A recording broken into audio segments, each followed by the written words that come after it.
Connaissez-vous la loi Pacte? La loi Pacte, ou Plan d'action pour la croissance et la transformation des entreprises, est un projet de loi porté par le ministre de l'Économie et des Finances qui a 4 objectifs principaux. Faciliter la création, la transmission d'entreprises et le rebond en cas d'échec. Aujourd'hui, créer une entreprise engendre des frais administratifs conséquents et prend environ 1 mois. Le gouvernement entend créer un guichet unique en ligne afin de réduire ces frais et les démarches à 1 semaine. Il souhaite aussi moins stigmatiser les entrepreneurs ayant connu des échecs en limitant le fichage par la Banque de France.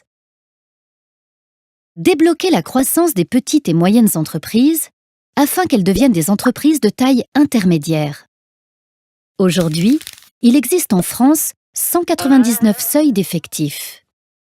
Quand une entreprise franchit un de ces seuils, elle doit remplir de nouvelles obligations sociales et fiscales. Ainsi, lorsqu'une entreprise passe de 19 à 20 salariés, elle subit notamment une hausse de sa cotisation au Fonds national d'aide au logement et elle doit rédiger un règlement intérieur. Le gouvernement désire réduire ce nombre de seuils pour n'en garder que 3.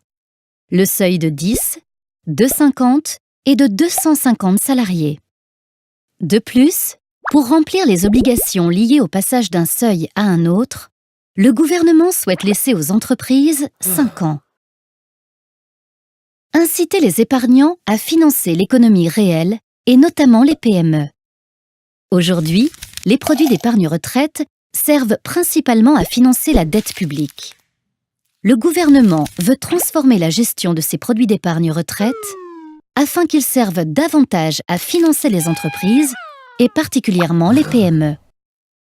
La loi Pacte prévoit la privatisation d'Aéroports de Paris, de la Française des Jeux et d'Engie. Les recettes de ces ventes permettront d'alimenter le Fonds pour l'innovation de rupture, dont les revenus servent à financer start-up et projets d'innovation. Rendre l'entreprise plus juste et responsable au niveau social et environnemental.